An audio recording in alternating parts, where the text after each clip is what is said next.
ভিতরে মাথা ঠেকায়। আল্লাহর নবী বলেন, আসসালাতু মি'রাজুল মুমিন। মুমিন যখন নামাজ পড়ে, ওই মুমিন আল্লাহ পাককে দেখে দেখে আল্লাহর কুদরতি কদমে সিজদা দিয়ে দিয়ে মুমিন আল্লাহকে ডাকে সুবহানাল্লাহ। আল্লাহ পাক রব্বুল আলামিন ডাক দিয়ে বলেন, ওগো হাবিব, আপনি জানায়া দেন আপনার উম্মতগুলো পড়লো লা ইলাহা ইল্লাল্লাহ, আল্লাহ ছাড়া দুনিয়াতে কেউ নাই, আল্লাহ ছাড়া দুনিয়াতে আর কেউ নাই। আল্লাহ আমার খালেক, আল্লাহ আমার মালিক, আল্লাহ আমার রিজিক দাতা, আল্লাহ আমার হায়াত দাতা, সব কিছু দেনেওয়ালা আল্লাহ, সন্তান দেনেওয়ালা আল্লাহ। ইজ্জত দিউ মান তাশা ওয়া তুযিল্লু মান তাশা বিয়াদিকাল খায়র ইন্নাকা আলা কুল্লি শাইইন কাদির। নবী আপনি জানায়া দেন, সম্মানের ইজ্জত দেনেওয়ালা আল্লাহ, বেইজ্জতি করনেওয়ালা আল্লাহ। আল্লাহর জন্য যে ব্যক্তি দ্বীনের কাজে, ইসলামের কাজে ধাবিত হয়, আল্লাহ পাক দুনিয়াতে তাকে সিংহাসনের থেকেও বেশি মর্যাদা দিয়ে সম্মানিত করেন। সুবহানাল্লাহ। এই একটু আওয়াজ করে বলেন তো, সম্মান দেনেওয়ালা কে? সন্দেহ আছে? সম্মান দেনেওয়ালা আল্লাহ। এটা বোঝার জন্য বেশি দূরে যাইতে হবে না। 2024-এর 5ই আগস্ট দুপুরবেলা রান্না হয়েছে, কিন্তু খাওয়ার মতো সৌভাগ্য হয় নাই, না খাইয়া দেশ থেকে পালাইতে বাধ্য হয়েছে। কথা কন ঠিক কিনা? ঠিক আসতে কইলেন যে নাকি আপনারা হেদল করতেন নি? তাহলে জোরে কন ঠিক কিনা? ঠিক আছে। এই সম্মানের অধিকারী, এই সম্মান যিনি বান্দাকে দান করেছেন, তিনি কে? আর একটা আওয়াজ করে বলেন, তিনি কে? আমরা ঘোষণা দিয়ে দিলাম লা ইলাহা ইল্লাল্লাহ। এই মুসলমান বলেন তো, দুনিয়াতে আমরা নামাজ পড়ি, রোজা রাখি, হজ করে, যাকাত দেই, সব কিছু কার জন্য? আর একটু জোরে বলা যাবে না কার জন্য? ওয়া মাহইয়ায়া ওয়া মামাতি লিল্লাহি রাব্বিল আলামিন। বান্দা যখন আল্লাহর জন্য সব কাজ করে, আল্লাহ পাক বলেন, ওই বান্দার সারা জিন্দেগির জিম্মাদারি আমি আল্লাহ নিয়া ওই বান্দাকে জান্নাত পর্যন্ত পৌঁছানোর দায়িত্ব আমি আল্লাহ নিজে জিম্মাদারিতে নিয়ে নেই। আল্লাহর হাবিব সাল্লাল্লাহু আলাইহি সাল্লাম আল্লাহকে ডাক দিয়ে বলেন, ওগো আল্লাহ, আমার উম্মতগুলো ঘোষণা দিয়ে দিল লা ইলাহা ইল্লাল্লাহ, আল্লাহ ছাড়া কেউ নাই, অবি মুহাম্মাদুর রাসূলুল্লাহ। আল্লাহর নবীর উপরে ঈমান এনেছে, আল্লাহর উপরে ঈমান এনেছে। আল্লাহ গো, আপনি কি দিবেন? আল্লাহ পাক ডাক দিয়ে বলেন, আপনার উম্মত যদি 2টা কাজ করতে পারে, এই 2 কাজের বিনিময়ে আমি আল্লাহ কিয়ামতের দিন তাদেরকে বিনা হিসাবে আমি আল্লাহ তাদেরকে জান্নাত দান করে দেব। এই কয় কাজ? জোরে বলেন, কয় কাজ? আরো জোরে বলতে হবে, কয় কাজ? আল্লাহ পাক ডাক দিয়ে বলেন, নবী আপনি জানায়া দেন, ইন্নাল্লাযীনা আমানু, নিশ্চয়ই যারা ঈমান এনেছে। এই মুসলমান, এতক্ষণ যে কথাগুলো বুঝাইলাম, এই কথার দ্বারা কি বুঝেছেন? আমরা ঈমান এনেছি কার উপরে? এই সবাই জোরে বলেন না, কার উপরে? ওয়া আমিলুস সালিহাত, নবী হে আপনি জানায়া দেন, ঈমান আনার পরে যে বান্দাটা আমলে সালেহ করে, ওয়া আমিলুস সালিহাত, নেক কাজ করে, কানাত লাহুম জান্নাতুল ফিরদাউসি নুজুলা। ওগো নবীজি আপনি জানায়া দেন, এই বান্দাটা মরতে দেরি হবে, মরার সঙ্গে সঙ্গে আমি আল্লাহ পাক তাদেরকে জান্নাত দিতে দেরি করব না। সুবহানাল্লাহ। আল্লাহ পাক রব্বুল আলামিন ডাক দিয়ে বলেন, খালিদিনা ফিহা আবাদা। বান্দা যখন জান্নাতে প্রবেশ করবে, বান্দা জান্নাতে প্রবেশ করার পরে সর্বদা থাকবে। জান্নাতের মেহমানদারি শেষ হবে না। দুনিয়াতে যদি মেহমান আসে, মেহমানদারির মেয়াদ থাকে 3 দিন। আল্লাহর নবী বলেন, এই 3 দিন মেহমানকে ভালো ভালো খাবার দেওয়া মেজবানের জন্য জরুরি হয়ে যায়। কিন্তু আল্লাহ পাক রব্বুল আলামিন জান্নাতের এমন মেহমানদারির ব্যবস্থা করবেন, আসমান দিয়ে পাখি উড়ে যায়। বান্দা ডাক দিয়ে বলেন, আল্লাহ পাখিটা দেখতে তো সুন্দর লাগে, কয় বান্দা খাবিনি? বান্দা বলে, হ্যাঁ আল্লাহ, এই পাখিটা দুনিয়াতে খাওয়ার অনেক ইচ্ছা ছিল, কিন্তু আমি একদম গ্রাম এলাকায় বসবাস করতাম, ইনকাম ছিল কম, কিনতে পারি নাই, খাইতে পারি নাই। আল্লাহ পাক রব্বুল আলামিন বলবেন, এই ফেরেশতা, পাখিটারে ধইরা আমার বান্দার সামনে ভুনা করে, কালা ভুনা করে বান্দার রুচি মতো খাওয়ার ব্যবস্থা করে দাও। এই জান্নাতের এই পাখি খাওয়ার ইচ্ছা আছে না নাই? কার কার নাই? হাত উঁচু করেন দেখি। এই তো সবার আছে। তাহলে বলেন তো, জান্নাতেই সম্মান যিনি দান করবেন তিনি কে? আরো জোরে বলেন না, তিনি কে? আল্লাহর হাবিব সাল্লাল্লাহু আলাইহি সাল্লাম বলেন, আল্লাহ পাক জান্নাতের যে বাসিন্দা বানাবেন, এখান থেকে বের হওয়ার আর কোনো সিস্টেম থাকবে না। দুনিয়াতে মেহমান যখন কারো বাড়িতে যায়, মেহমান যদি 3 দিনের বেশি থাকে, মেজবান বিরক্ত হয়ে যায়। আর মেহমান তো এমন হওয়া দরকার 3 দিনের বেশি কোথাও না থাকাও এটা নবীজির আদর্শ। সুবহানাল্লাহ পড়বেন না?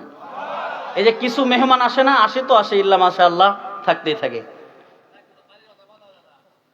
আমি যখন উত্তরা দিয়া বাড়িতে জুম্মা পড়াইতাম, একদিন জুম্মার মসজিদে ঢুকছি, ওখানে 12টা 15 থেকে জুম্মার বয়ান শুরু হয়। তো সাধারণত 12টা 5 বা 12টা বাজে মসজিদে ঢুকতে হয়, তাছাড়া পরে ঢুকতে জায়গা পাওয়া যায় না। মসজিদটা দিয়াবাড়ি মূল স্ট্যান্ড থেকে সামনে 6 তলা যে মসজিদ আছে ওইটা। তো কয়েকদিন আগে রমজান মাস, রমজানের প্রথম তারাবির দিন, দেখেন তো কি পরিমাণ ভিড় হয়। হ্যাঁ, মসজিদগুলোতে ইমাম সাহেব ঢোকার মতো জায়গা থাকে না, আছে না নাই? যদিও 6 দিন পরে এই মুসল্লিগুলো হারায়া যায়, ঠিক কিনা? আপনাকে এলাকায় কি ভরপুর থাকে 5 ওয়াক্ত নামাজে? তাহলে কথা কন না কেল্লাই, জোরে কন, ঠিক কিনা? তো আমি গেছি, এশার নামাজের সময় তারাবি শুরু হবে, দরজার সামনে প্রচুর মানুষ, ভিতর ভরা, 2 তলা ভরা, 3 তলা ভরা, 6 তলা পর্যন্ত পুরোটা ভরা। আমি গেছি, হুজুর মানুষ আক্কল জ্ঞান নাই, এত মানুষ থেকে আপনি ঠেলা ঢুকতেছেন। আমি চুপ করে দাঁড়াইছি। মুয়াজ্জিন বলতেছে, উনি না আসলে নামাজ পড়াইবো কেডা? তো জুম্মার নামাজের জন্য গেছি, একজন আয়েশা বলতেছে, হুজুর খুব বিপদে আছে। কি বিপদ?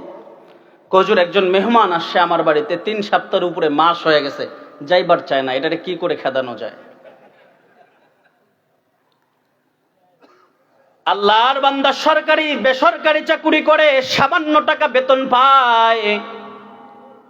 আল্লাহর বান্দা সামান্য টাকা বেতন পায়, এর ভিতরে 100 স্কয়ার ফিট বাথরুম, ব্যালকনি সব কিছু মিলে 10-12 হাজার টাকা ভাড়া। সামান্য টাকা দিয়ে মাস চালাইতে হয়। আল্লাহর বান্দা মেহমান আসার পরে সব কিছু শেষ হয়ে গেছে। আর এটা এমন জাতের মেহমান, বাড়িতে যাবে, যাওয়ার কোনো নামগন্ধ নাই। আল্লাহর বান্দা বাড়িতে যাওয়ার কোনো নামগন্ধ নাই। বাড়িওয়ালা বলতেও তো পারে না, কই কি ব্যাপার আপনি যান না কেন? কারণ মেহমান দূর থেকে আসছে ঢাকা শহরে বেড়াইতে, বলাও যায় না যে আপনি চলে যান। কয় হুজুর, একদিন আমার স্ত্রীর সঙ্গে আমি পরামর্শ করলাম, এই স্ত্রী কি করা যায়? আপনার মেহমান বাড়িতে কেমন জাতের মেহমান আনলেন? যেই জাতের মেহমান 3 সপ্তাহ 1 মাস হয়ে গেছে, এরপরও যাইবার চায় না। আমি কি ঘাট ধাক্কা দিয়ে বাইর করে দিব? এটা কি দেওয়া যায়? মেহমানটা কি ঘাট ধাক্কা দিয়ে বাইর করা যায়? কথা কয় না, বের করে দেওয়া যায়? স্ত্রী এবার ডাক দিয়ে বলতেছে, স্বামী গো, আপনি আর আমি আসেন একসাথে একটু পরামর্শ করি কি করা যায়। মহিলাদেরকে আল্লাহ পাক বুদ্ধি এবং সব কিছু দিয়ে আল্লাহ পাক তাদেরকে একটু দয়ীফ, দুর্বল বানিয়েছেন, কিন্তু মাঝে মাঝে মা বোনেরা এমন কিছু বুদ্ধি দেয় যেগুলো কাজে লেগে যায়। কথা কোন ঠিক না? এই জন্য স্ত্রীর সাথে পরামর্শ করা এটা নবী সাল্লাল্লাহু আলাইহি ওয়াসাল্লামের সুন্নত। মাঝে মাঝে পরামর্শ করবেন। আবার পরামর্শ করতে গিয়ে ঘুষাঘুষি লাগেন না। হ্যাঁ, ঘুষাঘুষি লাগা যাবে, মারা যাবে, স্ত্রীকে মারা যাবে, হাত উঠানো যাবে না। আসতে কইলেন কে? পিছনে মারেনি। এই আপনারা কি বউ পিটান? স্ত্রীদেরকে আদর করা এবং স্ত্রীদের চেহারার দিকে তাকানো। নবীজি সাল্লাল্লাহু আলাইহি ওয়াসাল্লাম বলেন, শামাইলে তিরমিজির একটা হাদিস, যে নবীজি যখন আয়েশা রাদিয়াল্লাহু তাআলা আনহার দিকে তাকাইতেন, নবীজি মাসমুক মুচকি হাসি দিতেন, দেওয়ার পরে বলতেন, আয়েশা, আমার মনে হয় আসমানের একটা চাঁদ আল্লাহ আমার ঘরের ভিতরে দিয়া দিছেন। জিততে সুবহানাল্লাহ কয় না? এতে বইয়ের জাতা খাইতে খাইতে এর বিরক্ত হয়ে গেছে গা। জোরে কোন সুবহানাল্লাহ। এই জন্য স্ত্রীদেরকে দেখে মাঝে মাঝে পাম দিবেন। কি দিবেন? মহিলা প্যান্ডেল আছে নি? স্ত্রীদেরকে পাম দিবেন, সংসার যিনি সুকুময় করে দিবেন তিনি কে? জোরে বলেন তিনি কে? স্বামী আর স্ত্রী একসাথে পরামর্শ করতেছে কি করা যায়, মেহমানকে তো বের করে দেওয়া যায় না। স্ত্রী ডাক দিয়ে বলতেছে, স্বামী গো, আপনাকে আমি একটা পরামর্শ দেই, আপনি একটু খেয়াল করে শুনবেন এবং কথাটা মানবেন, 100% কাজ হয়ে যাবে, কোনো দেরি হবে না। কয় কি কথা? কয় আপনি আর আমি, আপনি যখন অফিস থেকে আসবেন, দরজা খুইলা আমরা দুইজন ঝগড়া লেগে যাবো যে আপনার মেহমান এসে সব ধ্বংস করে আলাইছে, খাইতে খাইতে সব শেষ করছে।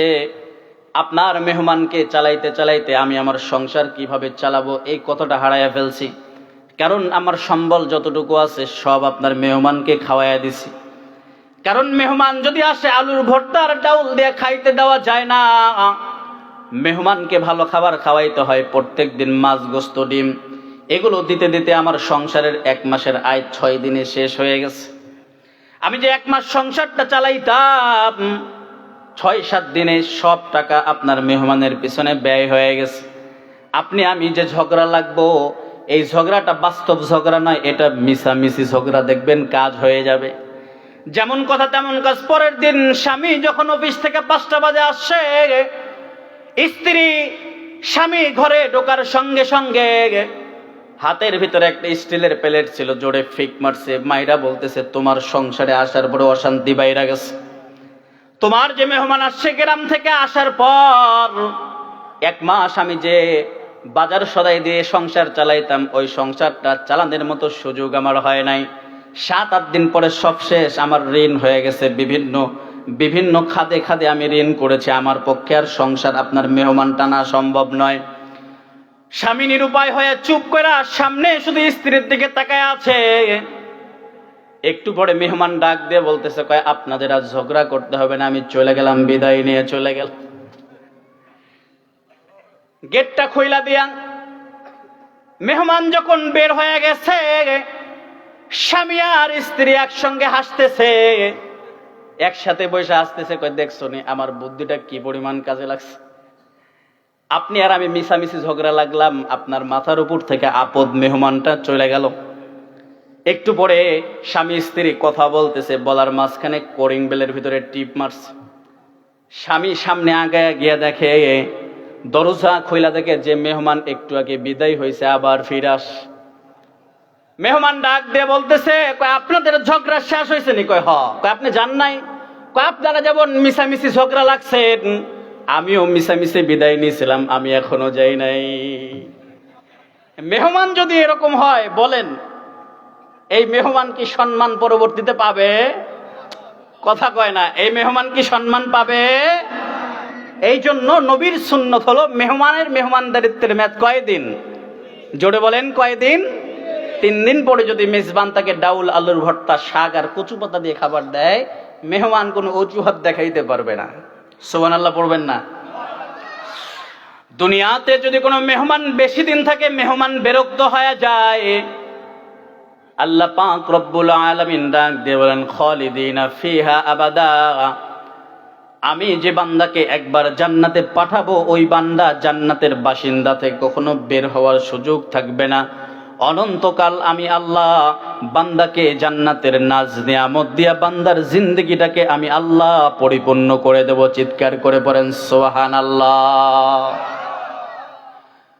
আল্লাহ পাক ডাক দিয়ে বলেন, নবী গো, নবী আপনি আপনার উম্মতের জন্য জানায়া দেন, আমরা যখন তাফসীর ইবনে কাসির পড়ি, আল্লাহর নবীজি সাল্লাল্লাহু আলাইহি সাল্লামের উপর আল্লাহ পাক রব্বুল আলামিন জিবরাইল আমিনের মাধ্যমে পুরা কোরআনকে আল্লাহ পাক অবতীর্ণ করেছেন। হাদিসে কুরসিগুলো আল্লাহ পাক অবতীর্ণ করেছেন। জিবরাইল আলাইহিস সালাতু ওয়াস সালাম বলেন, আল্লাহর পয়গম্বর, ওগো নবীজি, আপনি এমন একজন নবী, আপনার শান, আপনার মান, আপনার মর্যাদা, আপনার ইজ্জত এত বেশি। ইয়া রাসূলুল্লাহ, ইয়া হাবিবাল্লাহ, ওগো আল্লাহর পয়গম্বর, আপনার চেহারায় এত মায়া, এত মাধুর্যতা, আপনার চেহারার সৌন্দর্য এত বেশি, আমি কিয়ামত, আমি হযরতে ঈসা থেকে আদম পর্যন্ত অন্য অন্য সমস্ত পয়গম্বরদের নিকট এত পরিমাণ আসি নাই। ওহী ছাড়া আপনাকে আমি আপনার চেহারা দেখার জন্য আল্লাহ পাকের আদেশ ছাড়া 20,000 বার দুনিয়াতে আগমন করে আপনার চেহারা মোবারক আমি দর্শন করেছি। সুবহানাল্লাহ। এই এই আমি ইত্যা বক্তা না বাবা, চিল্লাচিল্লি করলে মা ওয়াজ করতে পারি না, কথা বলবো আরো। আচ্ছা ওরা বোঝে নাই, নতুন। এই যে মাঝখানের গ্যাপগুলো একটু ফিল আপ করে বসেন তো, এত ডিস্টার্ব করেন কেন আপনারা ভাই? একটু মেহেরবানি করে মাঝখানের একটু চেপে চেপে বসেন, পিছনের ভাইগুলো একটু বসার সুযোগ করে দেন, একটু আগান ভাই। আপনারা আমার মহাব্বতের মানুষ না, একটু আগায়া বসেন। এই আমরা মুসাফির মানুষ, দোয়া করব আল্লাহ যেন আপনাদেরকে পরিপূর্ণ দ্বীন ও ইস্তেকামত, ঈমানের উপর ইস্তেকামত থাকার তৌফিক দান করে। একটু ঝটপট ঝটপট।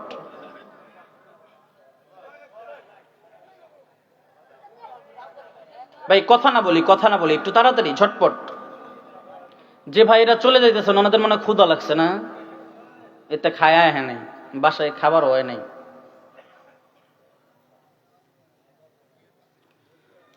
একটু জোরে বলেন তো আল্লাহু আকবার। যারা গেছে ওদেরকে একটু ব্যঙ্গায়া দেন, চিল্লান দিয়ে কোন আল্লাহু আকবার। আর একটু জোরে আল্লাহু আকবার। মোটামুটি শরীরে একটা ভাব হচ্ছে না? আল্লাহর হাবিব সাল্লাল্লাহু আলাইহি সাল্লাম ডাক দিয়ে বলেন, জিবরাইল আপনি আমাকে দুনিয়াতে দেখার জন্য আসলেন, আমার উম্মতগুলো কি করবে? কই ইয়া রাসূলুল্লাহ, ইয়া হাবিবাল্লাহ, আপনার উম্মতের জন্য একটা সুসংবাদ শোনেন। আপনার উম্মতগুলো যদি ঈমানের সাথে আপনার চেহারা দেখে, আল্লাহ পাক তাদের জিন্দেগীর তামাম গুনাহগুলোকে আল্লাহ মাফ করে দেন। নবীর চেহারা দেখলে আল্লাহ পাক জাহান্নামের আগুনকে হারাম করে দেন। সুবহানাল্লাহ বলতেন না? এই নবীর উম্মত হওয়ার জন্য অন্য অন্য পয়গম্বর আল্লাহর দরবারে দোয়া করতেন, ওগো আল্লাহ মুহাম্মদ নবীর উম্মত বানান। একটু মুসলমান আওয়াজ করে বলেন তো, আপনি আমি কি জিন্দেগিতে একদিন দোয়া করছি আল্লাহ নবীর উম্মত বানান? একদিন দোয়া করছি? খুশি হইয়া রহমত কইরা আমাদেরকে যিনি বানিয়েছেন তিনি কে?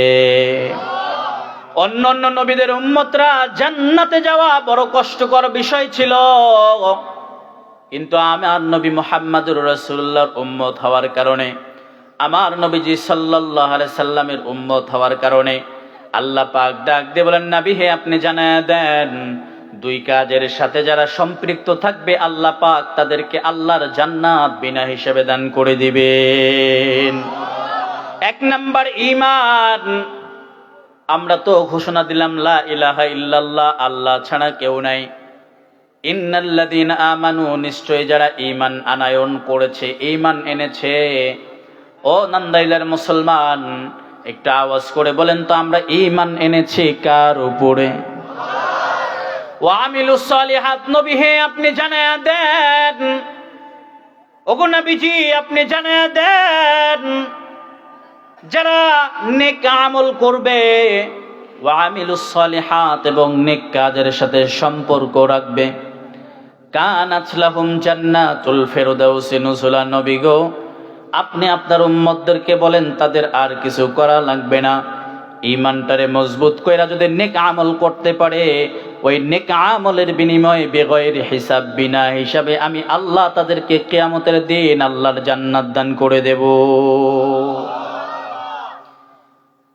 নেক আমল কে ভাই বেশি কিছু লাগে না। আল্লাহর নবী বলেন, আখলিস দীনাকা ইয়াকফিকাল আমালুল কালিল।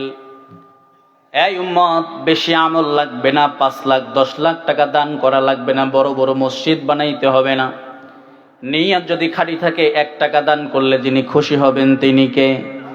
নিয়ত যদি ভালো থাকে, মসজিদ বানানোর কাজে 1 ব্যাগ সিমেন্ট দিলে যিনি খুশি হবেন তিনি কে? আরো জোরে বলেন না, তিনি কে? আল্লাহ পাক ডাক দিয়ে বলেন, ও হাবিব আপনি আপনার উম্মতদেরকে জানায়া দেন, নেক কাজ শুধুমাত্র দান সদকা, নামাজ আর কালাম তেলাওয়াত করা নয়। নেক কাজ এটাও কেউ যখন ঈমানের বলে বলিয়ান হয়ে নবীজির উপরে দরুদ পড়ে, এইটাও নেক কাজ।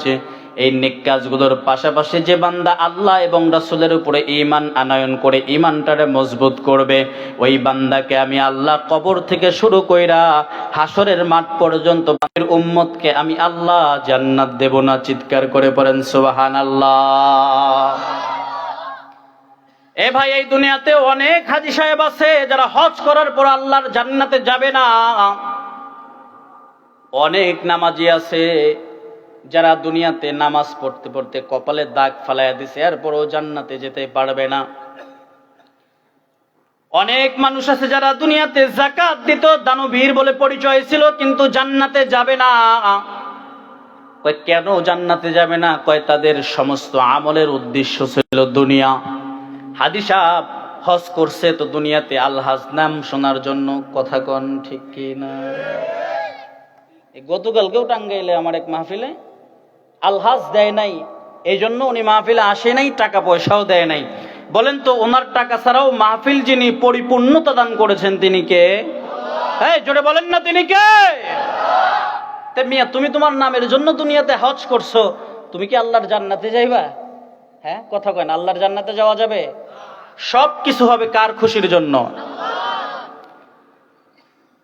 এ ভাই, আমরা তো নামাজ পড়তে চাই না। ইসলামের মূল তাম্বু ৬টি।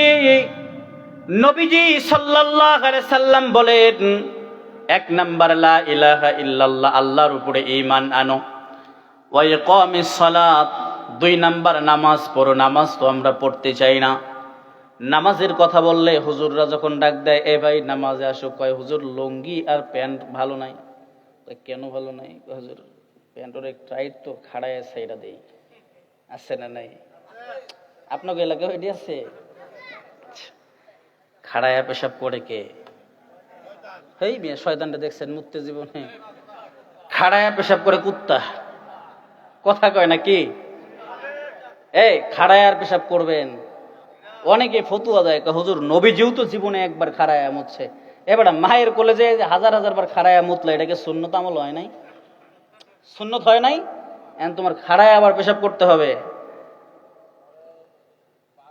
এই জন্য এমন কাপড় পরা যাবে না, এমন কাপড় রাখা যাবে না যেই কাপড় নাপাক থাকে। নামাজের কথা বললেন, নামাজে আসা যায় না। আল্লাহর নবী বলেন, পাক পবিত্র কাপড় যতক্ষণ শরীরে থাকে, বান্দার রিজিক বাড়ানোর জন্য কাপড় সব সময় দোয়া করে। যেটা সুবহানাল্লাহ কয় না, আল্লাহ এত্তার আপনি রিজিক বাড়ায় দিয়েন না। জোরে কোন সুবহানাল্লাহ। আর একটু জোরে কোন সুবহানাল্লাহ। আল্লাহ সবার রিজিক তুমি বাড়ায় দেন। চিল্লায় পড়েন আমিন। আমরা তো এত কাপড়, এত চোপড়, এরপরও নামাজ পড়তে চাই না। অথচ আল্লাহর রাসূলের সাহাবীরা এত কষ্ট করে করে, আল্লাহর নবীর সাহাবীরা এত কষ্ট করে করে তেনারা দ্বীনের কাজে, ইসলামের কাজে, ইসলামের উপরে ধাবিত হতেন। আল্লাহ পাক ডাক দিয়ে বলেন, রাদিয়াল্লাহু আনহুম ওয়া রাদু আন। ও নবী, আপনি জানিয়ে দেন সাহাবীদের কাজে আমি আল্লাহ সন্তুষ্ট, তারা আমার উপরে সন্তুষ্ট। বিনিময়ে আমি আল্লাহ তাদেরকে দুনিয়াতে আমি আল্লাহ আমার জান্নাতের সার্টিফিকেট দিয়ে দিলাম।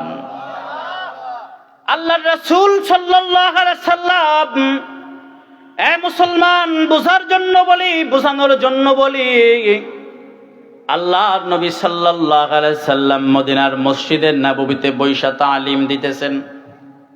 এমন সময় আল্লাহর রাসূল সাল্লাল্লাহু আলাইহি সাল্লামের কিছু সাহাবী সামনে বসা ছিল। নামাজের যখন সময় হয়ে গেছে, সালাতুল মাগরিবের সময় হয়ে গেছে, আল্লাহর নবী মুসল্লায় দাঁড়াইছেন। আল্লাহু আকবার বইলা হাত বাজছে না। মুসলমান, একটু আওয়াজ করে বলেন তো, সব থেকে বড় যিনি তিনি কে? আল্লাহর রাসূল নামাজের দাঁড়ায় গেছেন, সালাম ফেরাইছেন তো হযরতে তালহা রাদিয়াল্লাহু তাআলা আনহু উঠা বাড়ির দিকে দৌড়ায় চলে যান আল্লাহর নবীর কাছে। হযরতে ওমর, আবু বকর, ওসমান, আলী রাদিয়াল্লাহু তাআলা আনহু সালাতুল মাগরিবের পরে নবীজির কাছে বিচার দেন, ইয়া রাসূলুল্লাহ, ইয়া হাবিবাল্লাহ, আপনার সাহাবী তালহা মাগরিবের নামাজের পরে, ফজরের নামাজের পরে, আসরের নামাজের পরে তাসবিহ তাহলিল গুলো পড়ে না। আপনার তালহা আসরের নামাজের পরে তালিমে বসে না, ওগো নবীজি মাগরিবের নামাজের পরে আপনার বয়ানে বসে না, ইয়া রাসূলুল্লাহ ইয়া হাবিবাল্লাহ এশারের নামাজের পরে সূরা মুলুকের আমলের ভেতরে বসে না, ফজরের নামাজের পরে সূরাতুল ইয়াসিনের আমলে বসে না। ওগো নবীজি আপনার তলহা আপনি যখন সালাম ফিরান দৌড়া বাড়িতে চলে যায়। দ্বিতীয় দিন একই বিচার সাহাবায়ে কেরাম বিচার দিলেন। তৃতীয় দিন আবু আইয়ুব আনসারী সহ আরো বড় বড় সাহাবীরা নবীজির কাছে বিচার দিলেন। আল্লাহ রাসূল সাল্লাল্লাহু আলাইহি সাল্লাম তৃতীয় দিন ফজরের নামাজ পড়া আল্লাহর নবীজি তৃতীয় দিন ফজরের নামাজ নিজে জামাতের সাথে পড়াইলেন। আল্লাহ পাক ডাক দিলেন, নবী হে, আপনার পিছনে কেউ যখন একবার ইক্তেদা করে, আপনার পিছনে যারা ঈমানের সাথে নামাজ পড়ে তাদের জন্য আল্লাহ পাক জাহান্নামের আগুনকে হারাম বানায় দেন। যে আল্লাহ পাক তাদের জন্য জাহান্নামের আগুনকে হারাম বানায় দেন। তৃতীয় দিন নবীজি তলহার বাড়ির উদ্দেশ্যে রওনা দিয়ে দিলেন। তৃতীয় দিন তলহার বাড়িতে যাওয়ার পর নবীজি দরজার সামনে দাঁড়াইয়া কোরআন আনলেন আর ডাক দিলেন, তলহা তাকায়া দেখ, তোর বাড়ির সামনে রাহমাতাল লিল আলামিন নিজে উপস্থিত হয়েছেন। আল্লাহু আকবার পড়েন, আল্লাহু আকবার। এই যেই নবীকে দেখলে জিন্দেগীর গুনাহ মাফ, যেই নবীকে দেখলে জাহান্নামের আগুন হারাম, যেই নবীকে দেখলে খোদার যন্ত্রণা ভুলে যায়, যেই নবীর উম্মত নিময়ে আল্লাহ জান্নাত দেন, ওই নবীজি একজন সব থেকে গরিব সাহাবীর বাড়ির সামনে দাঁড়ায় নবীজি কোরআন আনতেছেন। ভিতর থেকে তলহা কোনো জবাব দেয় না। দ্বিতীয়বার আবার আল্লাহর নবী নক করলেন, তলহা দরজা খোল, তাকায়া দেখ, দুজাহানের সরকার রাহমাতাল লিল আলামিন তোর বাড়ির সামনে উপস্থিত আর হাজির হয়েছেন। তলহা এরপরও দরজা খোলে না। তলহা বলেন, আহাব্বা ইলাইহি মিন ওয়ালিদিহি ওয়া ওয়ালাদিহি ওয়ান নাসি আজমাইন, আমি আমার জীবন, আমি আমার জান, আমি আমার মা জনের একজন জামাত, নবীজি সহ 12 জন একটা জামাত কিংবা 11 জনের একটা জামাত তলহার বাড়ির সামনে। তৃতীয়বার নবী যখন কোরআন আনলেন, তলহা এরপরও দরজা খোলে না। কি ব্যাপার তলহা, দরজা খোলো না কেন? নবীর আদর্শ হলো 3 বার তক নক করার পরে কেউ যদি দরজা না খোলে তাহলে তারে আর ডিস্টার্ব করা যাবে না।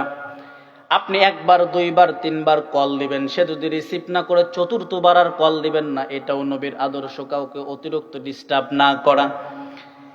আল্লাহর হাবিব সাল্লাল্লাহু আলাইহি সাল্লাম দরজা থেকে সাহাবীদেরকে নিয়া আল্লাহর নবীজি মসজিদে নববীর উদ্দেশ্যে রওনা দিতেছেন। তলহা দরজা খইলা দর দর দর দর করে কান্না করে আর নবীকে ডাক দিয়ে বলতেছেন, ইয়া রাসূলুল্লাহ, আমি তলহা আপনার খেদমতের জন্য আপনার সামনে উপস্থিত হয়ে গেছি। সুবহানাল্লাহ। হযরতে তলহা রাদিয়াল্লাহু তাআলা আনহু বের হয়ে দর দর করে কান্না করতেছেন। আল্লাহর নবী দৌড়ায় চলে আসছেন। বাচ্চা যেরকম যখন আঘাত পায়, ব্যথা পায়, পিতামাতার কাছে যাওয়ার পরে সুন্দর করে পিতামাতা জড়ায়া ধরে জিন্দেগীর সব আশা ভরসা, জিন্দেগীর সব আশা ভরসা ফিরে পায় এবং দুঃখগুলো ভুলে যায়। এ ভাই, যার মা আছে, বাবা আছে, বুঝবেন অপরাধ করার পরও মা বাবার সামনে যদি যাওয়া হয় সব কিছু পিতামাতা সান্ত্বনা দিয়ে শেষ করে দেয়। আর যার মা নাই, বাবা নাই, নিজের পকেটের টাকা দিয়া মা বাবার জন্য নান্দাইল বাজার থেকে কাফনের কাপড় কিনা যারা মা বাবার শেষ গোসল দিয়ে বিদায় দিয়ে কবরে চলে আস, তারা বসে মা হারানোর ব্যথা, বাবা হারানোর ব্যথা কতটা কষ্টের। হযরতে তলহা রাদিয়াল্লাহু তাআলা আনহুকে নবীজি বুকের ভিতরে চাপ দিয়ে বলেন, তলহা, এ তলহা, কি জন্য কান্না করো? তোমাদের জন্য তো জাহান্নামের আগুন হারাম, জান্নাতের সার্টিফিকেট পেয়ে গেছে। ইয়া রাসূলুল্লাহ, ইয়া হাবিবাল্লাহ, আমি তলহা কান্না করি। তলহা নবীজি যখন বুকের ভিতরে চাপ দিছেন, তলহার কান্নার আওয়াজটা আরো বাইরে গেছে, হাউমাউ করে কান্না করতেছে। বাচ্চা যেরকম কান্না করে তলহাও এরকম কান্নাকাটি শুরু করে দিছে। হযরতে তলহা রাদিয়াল্লাহু তাআলা আনহুকে নবীজি বুকের ভিতরে আরো জোরে চাপ দিয়া ধরছেন। কয় তলহা, ইয়া রাসূলুল্লাহ, আপনি আমারে 3 বার ডাক দিয়েছেন, আমি আসতে পারি নাই, এই দুঃখে আমি কান্না করি। আমার দরজার সামনে নবীজি উপস্থিত, অথচ নবীর চেহারা দেখতে আমার বিলম্ব হয়ে গেল। আল্লাহু আকবার পড়েন না, আল্লাহু আকবার পড়েন। তলহাকে ডাক দিয়ে বলতেছেন, নবীজি ডাক দিয়ে বলতেছেন, এ তলহা, সাহাবীরা বিচার দিল তুমি নাকি তালিমে বসো না, ফরজ নামাজের পরে তাসবিহ তাহলিল পড়ো না, আমার বিভিন্ন আলোচনার ভিতরে বসো না, যখন কোরআনের কারীমের আয়াত নাজিল হয় ওই নাজিলকৃত আয়াত শোনার জন্য তুমি বসো না। কি এত জরুরত, কি এত জরুরি কাজে তুমি বাড়িতে দৌড়ায় চলে আসো? তলহা রাদিয়াল্লাহু তাআলা আনহু দরদর করে কান্না করে বলেন, ওগো পয়গম্বর, আমি যখন ফজরের নামাজে যাই আপনি এত পরিমাণ লম্বা কেরাত ধরেন, আপনার কেরাতের পরে যদি সূরাতু ইয়াসিন এবং বিভিন্ন আমলের ভিতরে ওখানে শামিল হই তাহলে আমি বাড়িতে আসতে পারবো না, আমার স্ত্রী নামাজ পড়তে পারবে না। ওগো নবীজি, দুঃখের কথা, কষ্টের কথা কি বলবো পয়গম্বর, কি বলে আপনাকে বুঝাবো? ওগো নবীজি, আমি আমার ঘরের ভিতরে একটা গর্ত বানাইছি, গর্তের ভিতরে আমরা স্বামী আর স্ত্রী সন্তানগুলো বড় হয়ে গেছে। ইয়া রাসূলুল্লাহ, ইয়া হাবিবাল্লাহ, আমার শরীরের ভিতরে যে আপনি জুব্বাটা দেখেন, এই জুব্বা, ইয়া রাসূলুল্লাহ, আমার স্ত্রী যখন নামাজ পড়ে আমি গর্তের ভিতরে নামি, মসজিদে নববীতে যখন বেলাল আজান দিয়া দেয় আমি আমার স্ত্রীকে গর্তের ভিতরে নামাইয়া তার শরীর থেকে জুব্বাটা খুলে নেই। নেওয়ার পরে ইয়া রাসূলুল্লাহ, আমি জুব্বাটা পরে মসজিদে নববীতে নামাজ পড়তে যাই।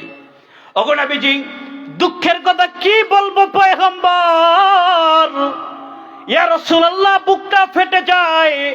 ওগো নবীজি, কি বলবো দুঃখের কথা ইয়া রাসূলুল্লাহ, ইয়া হাবিবাল্লাহ। উলঙ্গ অবস্থায় সন্তানগুলো যখন আমাদেরকে দেখে টিটকারি কইরা কইরা বলে, বাবা তোমার লজ্জা নাই, তোমার কি শরম নাই, তোমার শরীরের ভিতরে কাপড় নাই? ইয়া রাসূলুল্লাহ, ইয়া হাবিবাল্লাহ, এরপরেও 1 ওয়াক্ত নামাজ আমি ছাড়ি নাই, আমি আমার স্ত্রীকেও 5 ওয়াক্ত নামাজ সময় মতো পড়াইছি, আমি নিজেও 5 ওয়াক্ত পড়ছি। আল্লাহর রাসূল সাল্লাল্লাহু আলাইহি সাল্লাম তলহার কথা শোনার পর চোখ দিয়া নবীজি দরদর করে পানি ছাইরা দিছেন। ছাইরা দিয়া তলহাকে ডাক দিয়ে বলে, তলহা শুনিয়া নে, তোর মতো যারা গরিব সাহাবী এবং আল্লাহর উপরে ঈমান আছে, ওয়া আমিলুস সালিহাত এবং নেক কাজ করে, আমি নবী ঘোষণা দিলাম কিয়ামতের দিন বড় লোক সাহাবীদের 500 বছর আগে আল্লাহ পাক তোদেরকে আল্লাহর জান্নাত দান করে দিবে। এই জন্য এই ভাই, তুমি দামি কাপড় পরো কিন্তু তোমার কাপড়টা না পাক, এই কাপড়ে কোনো ফায়দা আছে? কথা কয় না, এই কাপড়ে কোনো ফায়দা আছে? হযরতে বুজর গিফারি, হযরতে বুজর গিফারি খাদেমে খৈরুল বশর, জিंदगी भर बंदगी में না বানায়া আপনা ঘর। যে হযরতে আবু যর এত পরিমাণ ইবাদত করছে, নবীজির এত পরিমাণ খেদমত করছে যে আবু যর ভুইলা গেছে যে আমার যে ঘর বাড়ি বানাইতে হবে, স্ত্রী সন্তান আছে। এমনি এমনি জান্নাত পেয়ে গেছে তারা? না রে ভাই, না, এমনি এমনি পায় নাই। তেনারা 2 কাজের সাথে সম্পৃক্ত ছিল। 1 নাম্বার ঈমান, 2 নাম্বার ওয়ামিলুস সালিহ, ওয়া আমলে সালেহ। ঈমানের পাশাপাশি কোন বান্দা যদি নেক আমল করে, ওই বান্দাকে যিনি জান্নাত দিবেন তিনি কে? এই জোরে বলেন না, তিনি কে? এই ওয়াদা যিনি করেছেন তিনি কে? এই জন্য নেক কাজ করবেন তো ইনশাআল্লাহ? নেক কাজ করা যাবে না? ঈমান কেমন হওয়া চাই? নেক কাজের বর্ণনা আপনাদেরকে দিলাম যে শুধুমাত্র নামাজ কালাম জিকির আর তাসবিতে নেক কাজ নয়।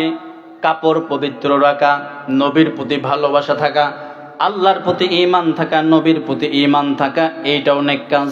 যিনি বলেছেন তিনি কে? আপনাদের আল্লাহু আকবার, জোরে গান না, তিনি কে? আর একটু জোরে কন্টিনিউকে।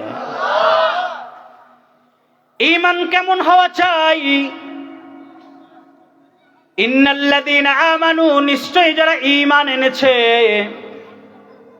ঈমান আনতে হবে এমন ঈমান, যেই ঈমানের বলে বলিয়ান হওয়ার পর দুনিয়ার সমস্ত তাগুত শক্তিগুলো একপাশে যায়, বুলেটের সামনে দাঁড়ায় বলবে আমি বেঁচে আছি, আল্লাহ এবং আল্লাহর রাসূলকে অপমান হবে এরকম কাজ আমার সামনে করতে দেওয়া হবে না। কথা কোন ঠিক কিনা?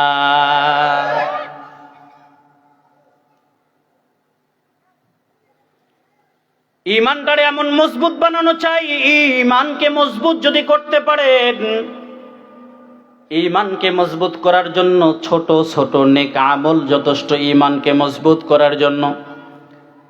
এই যে ঈমানকে মজবুত করার জন্য যদি কখনো কেউ বলে যে অমুক মাওলানা তমুক মাওলানা পয়গম্বর মূসা নবিয়্যিনা আলাইহিস সালাতু ওয়াস সালামকে নিয়ে কটূক্তি করে কথা বলছে, আলেমদেরকে টঙ্গীর ময়দানে রক্তাক্ত করছে, আলেমদেরকে জালেম বইলা গালি দিয়েছে, আপনি যাদের পিছনে কুফরি মতবাদকে ঢুকানোর জন্য, ইহুদি খ্রিস্টান নাসারাদের রোজ কালচারকে ঢুকানোর জন্য ষড়যন্ত্র করতেছে, এই ষড়যন্ত্রে যদি বেঈমানদের বিপক্ষে, আল্লাহর পক্ষে, নবীর পক্ষে, ওলামায়ে কেরামদের পক্ষে মাঠে ঘাটে স্লোগান দিতে না পারেন, বুঝবেন আপনার ঈমান এখনো মজবুত হয় নাই।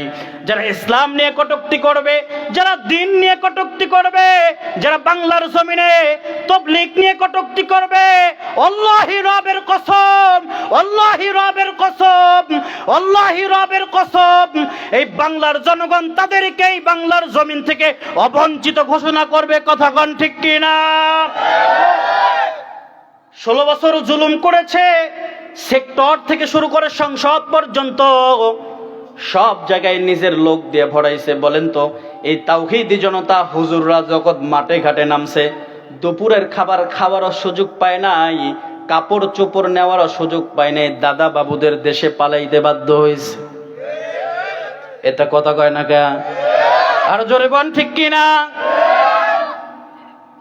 এই জাতি যদি একবার খেপে যায়, কারণ এই জাতি তো এমন জাতি যারা 71 আর 52-তে লাঠি সোটা ঝাড়ু দিয়া দেশকে জয় করছে, ইসলামের জন্য আরেকবার যদি প্রয়োজন হয় ইসলামের জন্য জীবন দেওয়ার জন্য রাজি আছো তো ইনশাআল্লাহ? এই ইসলামের জন্য জীবন দেওয়ার জন্য রাজি আছো তো ইনশাআল্লাহ?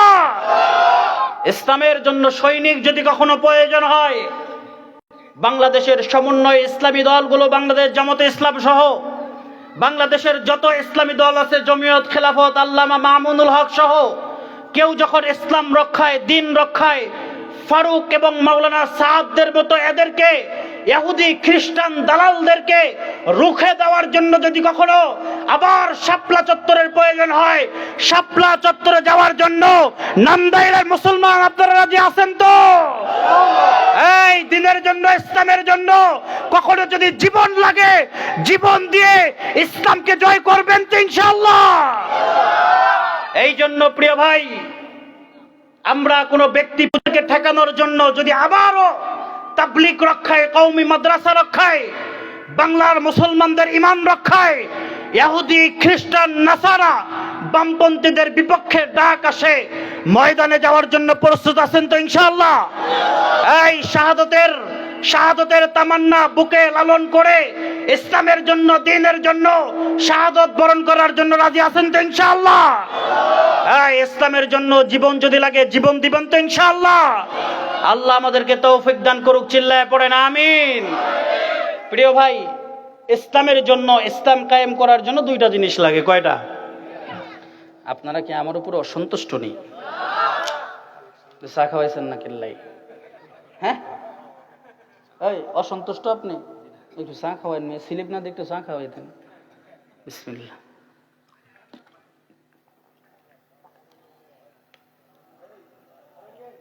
চিল্লায় পড়েন তো আল্লাহু আকবার। এই বেশি কি আপনারা চিল্লাইছেন না আমি চিল্লাইছি? জোরে নারায়ে তাকবীর। সভাপতি সাহেব, এগুলোর ঈমান ঠিক আছে? আল্লাহ আপনাদেরকে ঈমানের সর্বোচ্চ স্তরে থাকার তৌফিক দান করুক। যুদ্ধের জন্য যখন নবীজির কাছে ডাক আসতো, নবীজি দুই কাজে উদ্বুদ্ধ করতেন। একজন হচ্ছে সৈন্য, আর একটা হচ্ছে মাল সম্পদ। সুবহানাল্লাহ পড়বেন না? জোরে পড়েন না সুবহানাল্লাহ? আরো জোরে সুবহানাল্লাহ।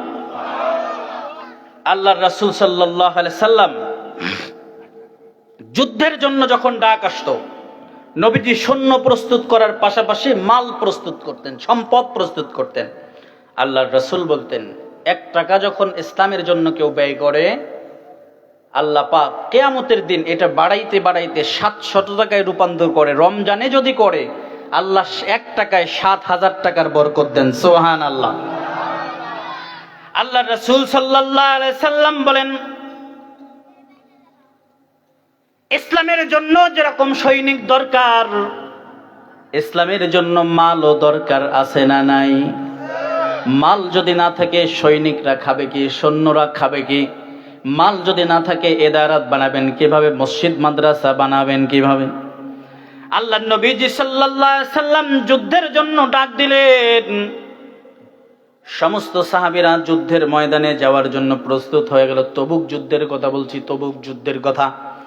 যে তবুক যুদ্ধ আল্লাহর রাসূল সাল্লাল্লাহু আলাইহি সাল্লাম মদিনা থেকে প্রায় 3000 কিলোমিটার দূরে। কয় হাজার? জোরে বলেন কয় হাজার?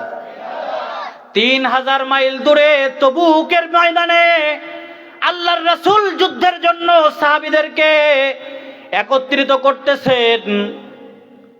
সমস্ত সাহাবীরা যখন আসলেন, আল্লাহর রাসূল বলে দিলেন, অমুক অমুক অমুক অমুক বাদ দিয়া 30,000 সাহাবী যুদ্ধে যাইবা। এখন মাল লাগবে, কিভাবে মাল একত্রিত করা যায়? হযরত আবু বকর সিদ্দিক রাদিয়াল্লাহু তাআলা আনহুর দানের কথা আপনাদেরকে বলি।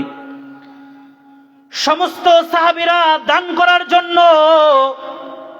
আল্লাহর নবীজির সামনে আয়েশা বলতেছেন, ও পয়গম্বর, আমার বাড়িতে যা ছিল সব কিছু আপনার দরবারে নিয়ে আস। ইয়া রাসূলুল্লাহ, 4 ভাগের 1 ভাগ নিয়ে আস। ইয়া রাসূলুল্লাহ, ইয়া হাবিবাল্লাহ সাল্লাল্লাহু আলাইহি সাল্লাম, আমরা যখন ময়দানের ভিতরে ইসলামের জন্য, দ্বীনের জন্য কাজ করি, ইয়া রাসূলুল্লাহ সাল্লাল্লাহু আলাইহি সাল্লাম, যখন ময়দানে নামি, আমরা জীবন যাবে কি যাবে না যাবে এই চিন্তা করি না, ইসলাম কায়েম হোক এই চিন্তায় আমরা আমাদের জীবনের যৌবনের সবটুকু চেষ্টা দিয়ে ইসলাম কায়েমের জন্য ময়দানে ঝাঁপায়া পড়ি। সুবহানাল্লাহ। হযরত আবু বকর সিদ্দিক রাদিয়াল্লাহু তাআলা আনহু মাল তৈরি করে ফেললেন। সমস্ত সাহাবীরা এসে বলতেছেন, পয়গম্বর, আমরা আমাদের মালের 1/4 অংশ নিয়ে আসছি, আমরা আমাদের মালের 1/3 অংশ নিয়ে আসছি, আমরা আমাদের মালের 4 ভাগের 2 ভাগ নিয়ে আসছি। আবু বকর রাদিয়াল্লাহু তাআলা আনহু এক চিপায় দাঁড়ায়া দাঁড়ায়া কান্না করতেছেন। মুখটা জীর্ণ শীর্ণ কইরা পয়গম্বরের সামনে অপরাধীর মতো দাঁড়ায়া গেছে। কি করবে? আবু বকরের বাড়িতে কোনো খাবার নাই। আবু বকর, সাহাবায়ে কেরাম বলতেন, আ'লামু মিন্না, তিনি সব থেকে বড় জ্ঞানী। অপরাধীর মতো জীর্ণ শীর্ণ হয়ে তিনি দাঁড়ায় গেছেন। তো অপরাধীর কাঠগড়ায়, বাদশার সামনে যেরকম অপরাধীর কাঠগড়ায় দাঁড়ায়, তো আবু বকর এভাবে দাঁড়ায় গেছেন জীর্ণ শীর্ণ হয়ে। আল্লাহর হাবিব বলে ডাক দেয়, তার কপাল যিনি খুলে দেন তিনি কে? কত বড় কপাল আল্লাহ তারা ছিল যে তারা খেতে উঠতে বসতে সব জায়গায় নবীর চেহারা দেখত। কত বড় তাদের কপাল ভালো ছিল। জিন্দেগীর সব থেকে বড় পাওয়া এইটা। আমি আমার ছোট থেকে আজ পর্যন্ত একটাই, আমিন পড়বেন না? আল্লাহর নবী বলেন, উম্মতের জন্য সুসংবাদ শোনো উম্মত, আল্লাহর নবীর চেহারা কেউ যদি ঘুমন্ত অবস্থায় স্বপ্নের ভিতরে ঈমানের সাথে দেখে, তার জন্য আল্লাহ পাক জাহান্নামের আগুনকে হারাম করে, তার উপরও আল্লাহ পাক জান্নাতকে ওয়াজিব করে দেন। চিৎকার করে পড়েন সুবহানাল্লাহ। ছোট্ট একটা আমল শিখায়া দেই। নবীজি সাল্লাল্লাহু আলাইহি সাল্লাম কে স্বপ্নে দেখার জন্য ছোট্ট একটা আমল, 1000 বার সূরা কাউসার, একদম সহিহ রাওয়ায়াত, মুসনাদে আহমদের হাদিস, যে নবীজি সাল্লাল্লাহু আলাইহি সাল্লাম বলেন যে আমাকে স্বপ্নে দেখার জন্য যে সমস্ত উম্মত আমাকে পাবে না, তারা যদি আমাকে স্বপ্নে দেখতে চায়, পবিত্র বিছানায় শুয়ে, কাপড় যেন পবিত্র হয়, এশারের নামাজের পরে 1000 বার সূরা কাউসার, 1000 বার দরুদ শরীফ, আল্লাহুম্মা সাল্লি আলা মুহাম্মাদিন নাবিয়্যিল উম্মিয়্যি ওয়া আলা আলিহি ওয়া সাল্লিম তাসলিমা যদি না পড়েন, সাল্লাল্লাহু, জোরে বলেন সাল্লাল্লাহু 1000 বার একদিন যদি পড়েন, আল্লাহর রাসূল যদি সাক্ষাৎ না করে স্বপ্নে, দ্বিতীয় দিন পড়বেন, দ্বিতীয় দিনও যদি না পড়ে তৃতীয় দিন পড়বেন। নবীজি বলেন তৃতীয় দিনের দিন উম্মতের সঙ্গে দেখা করা আল্লাহ আমার উপরে ওয়াজিব করে দেন। এই সুবহানাল্লাহ, এত আস্তে করে নবী খুশি হইব, জোরে কর না সুবহানাল্লাহ। আবু বকর রাদিয়াল্লাহু তাআলা আনহু অপরাধীর মতো দাঁড়াইয়া আল্লাহর রাসূল যখন আয়েশা বললেন, আব্বাজান, ও আমার শ্বশুর, আপনি চিন্তা কইরেন না, আপনার দান যদি কম হয়, কি আনছেন আপনি আমারে দেখান। কয় মুহাম্মাদুর রাসূলুল্লাহ, ওগো নবীজি, আপনার সামনে এই যে থলিটা দেখেন, এই থলিতে যা আছে এতটুকুই আনছি। কয় বাসায় কতটুকু রাইখে আসছেন? কয় ইয়া রাসূলুল্লাহ, আল্লাহি রবের কসম, বাসায় একটা গম আর চাল আমার বাড়িতে নাই। কয় বাসার মানুষটা কি খাবে? আমার বাসায় আমি আল্লাহ এবং আল্লাহর রাসূলকে জিম্মাদার বানায় রাইখা আসি। আল্লাহু আকবার। যে আল্লাহ এবং আল্লাহর রাসূলকে রাইখা আসি, এটা ছিল ওদের ঈমান। আর আপনার আমার ঈমান, ভোটের সময় যদি একটা লাল চা আর পান খাওয়াইতে পারে, সব থেকে বড় আমানত। ভোটটারে আমরা বিক্রি করে একটা জালেম, টেন্ডারবাজ, চাঁদাবাজ, খুনি, ধর্ষক, বেঈমান, দাড়ি নাই, এরপরে নামাজ পড়ে না, ইলেকশনের সময় টুপি মাথায় দেয়, পাঞ্জাবি পরে, ইলেকশন শেষ কারো আর খবর রাখে না, কথা কোন ঠিক কিনা? এরকম একটা চোরের কাছে আপনি আপনার ভোটটা বিক্রি করে দেন, তাহলে আপনার এলাকার উন্নয়ন না হইয়া ওর বাড়ির উন্নয়ন হবে, এটাই স্বাভাবিক, কথা কন। কারণ হয়তো জানেনই চোর, আপনি 500 টাকার জন্য ওরে ভোট দিচ্ছেন, তাহলে চোরের কাছ থেকে ভালো কিছু আশা করা যায়? হ্যাঁ, এই জলপাইয়ের কাছে কি আঙ্গুর ধরে? কথা বোঝে না। জলপাইয়ের কাছে কি আঙ্গুর ধরে? এই জন্য আমি মাঝে মাঝে বলি, যার কাম তার সাজে, অন্য করলে ভেজাল বাজে। বলেন, যার কাম তার সাজে, অন্য করলে ভেজাল বাজে। মানে বুঝতেছেন? শাসকের জন্য 3টা গুণ লাগে। যেহেতু সময় আমার একদমই কম, এজন্য ওদিকে যাচ্ছে। শাসকের জন্য 3টা গুণ। কয়টা? 1 নাম্বার, অবশ্যই শাসককে ইসলাম দিয়ে শাসন করার যোগ্যতা থাকতে হবে। শুধু টিভির সামনে আইসা বললে হবে না, তাহাজ্জুদ পড়ি, আমি ঘুম থেকে ওইটা তসবিহ খুঁজি, কোরআন শরীফ খুঁজি, মডেল মসজিদ বানাইছি। মসজিদের ইমামদেরকে যে জেলখানায় পড়ছিলেন, এই খবর আপনার আসেনি? মসজিদ বানাইলেন, মসজিদের ইমামদেরকে জেলখানায় বললেন, আল্লাহি রবের কসম, এই মসজিদের টাকাও যে আপনি চুরি করছেন, এইটাও এখন জনগণ জানে, কথা কন ঠিক কিনা? আপনি যে মসজিদের টাকাও চুরি করছেন, এটাও আমরা এখন জানছি। এর মানে সাধু সাজার কোনো দরকার নাই। আপনি যতটুকু পারবেন ইসলাম দিয়ে দিন আর ইসলাম কায়েম করার জন্য চেষ্টা করবেন। আপনাকে যিনি সাহায্য করবেন তিনি কে? ইসলামের জন্য আমি যে বলেছিলাম যে ঈমানটা কেমন মজবুত করা চাই, ঈমানটা এরকম মজবুত করা চাই যে সাহাবা ইকরাম রাদিয়াল্লাহু তাআলা আনহুম আজমাইনরা যেরকম ঈমান মজবুত রেখেছিলেন, এরকম ঈমান মজবুত করা চাই। আমার প্রসঙ্গ ছিল 2টা। কয়টা? জোরে বলেন। 1 নাম্বার হচ্ছে ঈমান, 2 নাম্বার আমলে সালেহ। আমলে সালেহ তো উদাহরণ একটু দিয়ে আপনাদেরকে বুঝাইলাম সংক্ষেপ করে। আপনারা কি আমলে সালেহ বিষয়টা বুঝেছেন? এরপরে শেষে আমি একটা আমল আপনাদেরকে বলবো, বয়ানের একবারে শেষে।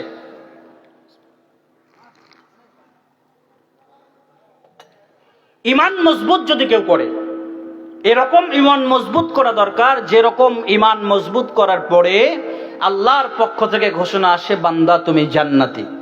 এরকম ঈমান মজবুত করার একটা সাহাবীদের হৃদয় বিদারক একটা ঘটনা আপনারা শুনবেন তো ইনশাআল্লাহ? কষ্ট হচ্ছে আপনাদের? ঘুমাইতেছেন? বাদাম খাইতেছেন?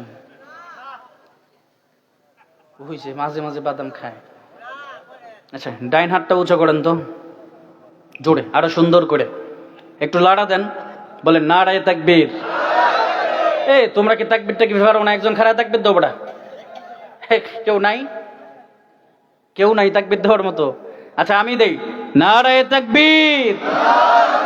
টান টান কইরা, টান টান কইরা, লিল্লাহে তাকবীর। আরো জোরে, নারায়ে তাকবীর।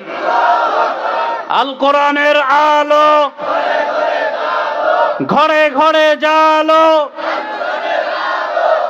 নারে তাকবীর। ঠিক আছে ইনশাআল্লাহ। আচ্ছা, এখন আর কেউ ডিস্টার্ব করবেন কি? শেষ করবো? কই বক্তা নিয়ে হেন না, আপনার কাজ আছে কোনো? হুজুর 5 মিনিটের মধ্যে শেষ করলে কমিটি কৃতার্থ হবে। আচ্ছা আচ্ছা, 5 মিনিটে শেষ করে দিব। আমার সময় আছে 4 মিনিট। আমি 40-এর পরে 1 সেকেন্ডও কথা বলবো না। তাড়াতাড়ি নিয়ে আসেন। আমার সময় দিছে, ওনাকে নিয়ে আসেন, তাকবীর দিতে হবে না। ঈমান মজবুত করা। কি মজবুত করা? আমি আমার একটা অভ্যাসের কথা বলি। কখনো আমার পরে যদি কোনো বক্তা থাকে, ওই বক্তা স্টেজে আসার পরে আমি কথা বলি না, একটা শব্দও করি না। যদি কমিটি রিকোয়েস্ট করে এরপরেও করি না। দ্বিতীয়ত, আমি যে জায়গায় যাই সময়কে নির্ধারণ করে নেই যে কয়টা পর্যন্ত কথা বলবো। ঠিক আছে? হ্যাঁ, বাই চান্স আমার যেমন ধরেন 10:40 পর্যন্ত এখানে কথা বলার কথা, 10:40 পর্যন্ত বক্তা আসতে পারে নাই, এই ক্ষেত্রে কমিটি যদি বলে হুজুর মেহেরবানি করে আরেকটু চালান, এখন বলেন তো আমি যদি উঠা যাই মাঠটা কি ঠিক থাকবে? তোমার আবেগ তোমার মাথায় না, ওইটা ওর সাথে। তোমার আমি খুব ভালোবাসি, দাঁড়িয়ে আছে, আল্লাহ তোমার ঈমানের জন্য কবুল করুক, চিল্লায় পড়ে না আমিন। এর জন্য 1 মিনিট নষ্ট হয়েছে, তাহলে 41 পর্যন্ত। ঠিক আছে? আচ্ছা প্রিয় ভাই, বলতেছিলাম কি করবেন? কমিটির যারা আছেন প্রধান বক্তাকে রিসিভ করার জন্য সকলে চলে যান। প্রধান বক্তাকে রিসিভ করে নিয়ে আসেন।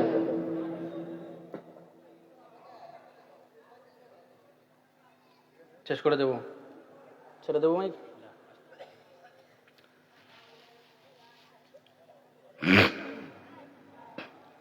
আচ্ছা যাক, ইমানের ওই পর্বটা বাদ দিয়ে দিলাম। ইনশাআল্লাহ আমার নান্দাইল আর একটা মাহফিল আছে সম্ভবত এই মাসের 29 তারিখ মধুপুর চেনেন তো? নান্দাইলের আরো আগে মধুপুর থেকে ওই পাশে কি যেন মাইজকান্দি না কি যেন বলে, হ্যাঁ মাইজবা, ওখানে আমার একটা মাহফিল আছে। যাদের সম্ভব হয় ইনশাআল্লাহ ওখানেই বাকিটা শোনাবো ইনশাআল্লাহ। আল্লাহ তৌফিক দান করুক, চিল্লায় পড়েন আমিন। ওয়ামিলুস সলিহাতি কানাত লাহুম জান্নাতুল ফিরদাউসি নুজুলা।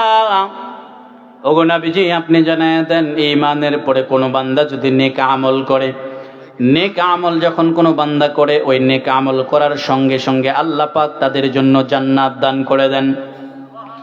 হাকিমুল উম্মাত মুজাদ্দিদ মিল্লাত আশরাফ আলী থানভী রাহমাতুল্লাহি আলাইহি এই আয়াতের ব্যাখ্যা দিতে গিয়ে বলেন, কোন বান্দা যদি দুনিয়াতে 3টা গুনাহ থেকে বাইসা থাকে, আমাদের হারদই হযরত আবরারুল হক সাহেব রাহমাতুল্লাহি আলাইহি তিনিও বলেন, কোন বান্দা যদি 3টা গুনাহ থেকে বাইসা করে, পাশাপাশি 3টা নেক আমল যদি বান্দা করে, 3টা গুনাহ থেকে বেঁচে থেকে বান্দা 3টা যদি নেক আমল করতে পারে, আল্লাহর রাসূল বলেন এই বান্দাটা আল্লাহর ওলি হইয়া পরে আল্লাহ পাক তাকে মালাকুল মউতের মাধ্যমে আল্লাহর মেহমান বানায়া আল্লাহ কবর নেবেন। সুবহানাল্লাহ। এই জোরে বলেন তো কয় কাজ? 3টা গুনাহ ছেড়ে দাও, মুমিন তোমার জিন্দেগি পরিবর্তন হয়ে যাবে, তোমার জিন্দেগিকে আল্লাহ পরিবর্তন করে দেবেন। 1 নাম্বার মিথ্যা কথা বলা যাবে না। 1 নাম্বার কি বলা যাবে না? আরো জোরে বলেন না, কি বলা যাবে না? 1 নাম্বার মিথ্যা বলা যাবে না। আল্লাহর নবী বলেন আল কিযবু উম্মুল মাআসি, মিথ্যা সমস্ত গুনাহের মা, মিথ্যার পেট থেকে জন্ম নেয় সমস্ত গুনাহ। একটা মিথ্যারে ঢাকতে গিয়া 5টা মিথ্যা কথা বলতে হয়, কথা কোন ঠিক কি না? মিথ্যা আমাদের সমাজে আছে না নাই? আল্লাহর নবী বলেন আয়াতুল মুনাফিকি সালাসুন ইযা হাদ্দাসা কাযাবা, মুনাফিকের আলামত 3টি। 1 নাম্বার হাদ্দাসা কাযাবা, মিথ্যা বলা। ওয়াইদা ওয়াদা আখলাফা, 2 নাম্বার ওয়াদা খেলাফ করা। ওয়াইদা তুমিনা খান, আল্লাহর নবী বলেন যে ব্যক্তিটা আমানতের খেয়ানত করে সে মুনাফিক। আর মুনাফিকদের জন্য আল্লাহ পাক জাহান্নামের সর্বনিকৃষ্ট জায়গার ব্যবস্থা করে তাদেরকে জাহান্নামী বানায় দিবেন। নাউজুবিল্লাহ। এই জন্য ভাই 1 নাম্বার মিথ্যা বলা যাবে না। আজকে থেকে মুসলমান আমার সাথে ওয়াদা করেন, আজকে থেকে মিথ্যা বলবো না ইনশাআল্লাহ। এই ইনশাআল্লাহ বললেন না যে মিথ্যা বলবেন? আজকের এই মাহফিল থেকে 3টা সবক নিয়ে যান, জিন্দেগি পরিবর্তন হয়ে যাবে। 1 নাম্বার, জোরে বলেন ইনশাআল্লাহ মিথ্যা বলবো। মিথ্যা বলবেন। 2 নাম্বার, আল্লাহর নবী বলেন কেউ যখন চোখের গুনাহ থেকে বেঁচে থাকে, কেউ যখন চোখের গুনাহ থেকে বেঁচে থাকে, আল্লাহ পাক দুনিয়াতে তাকে অর্ধেক গুনাহ থেকে আল্লাহ বাঁচায়া দেন। সুবহানাল্লাহ। দুনিয়াতে কিভাবে চোখের গুনাহ থেকে বেঁচে থাকবা মুমিন? চোখের গুনাহ থেকে বেঁচে থাকার জন্য আল্লাহ পাক রব্বুল আলামিন ডাক দিয়ে বলেন, বান্দা কুল লিল মুমিনিনা ইয়াগুদ্দু মিন আবসারিহিম ওয়া ইয়াহফাযু ফুরুজাহুম যালিকা আযকা লাকুম। এ মুমিন, চোখের সামনে যদি কখনো পরনারী চলে আসে, চোখের সামনে যদি কখনো পরনারী চলে আসে, ও মা ও বোন, চোখের সামনে যদি কখনো পরপুরুষ চলে আসে, এ ভাই এ মা বোনেরা, আপনারা আপনাদের নজরকে ইয়াগুদ্দু মিন আবসারিহিম, নজরকে নিচুগামী করবেন।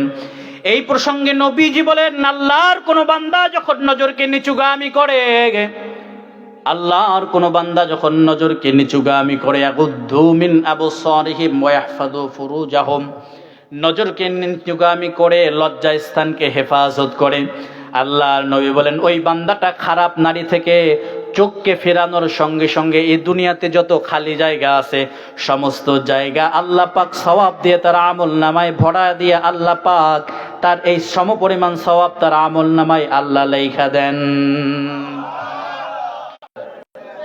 আরেক বেটার বউ দেখলে সওয়াব হইব না গুনাহ হইব? জোরে কও না কেমিয়া। এই ভাবির সঙ্গে দেখা করা যায় আছে, মামির সঙ্গে কে? ভাবি না বলে মায়ের মতো? ভাবি কি মায়ের মতো? ভাই মারা গেলে ভাবিরে বিয়ে করা জায়েজ না হারাম? জায়েজ। 3 নাম্বার, মস্তিষ্কের গুনাহ থেকে বাইসা থাকবেন, বদগুমানি করবেন না ইনশাআল্লাহ। যতটুকু আলোচনা করলাম আল্লাহ আমাদেরকে বুঝবার এবং আমল করার তৌফিক দান করুক। বিশেষ করে 3টা গুনাহ থেকে বেঁচে থাকার তৌফিক দান করুক। ইমানটারে মজবুত করে আল্লাহ পাক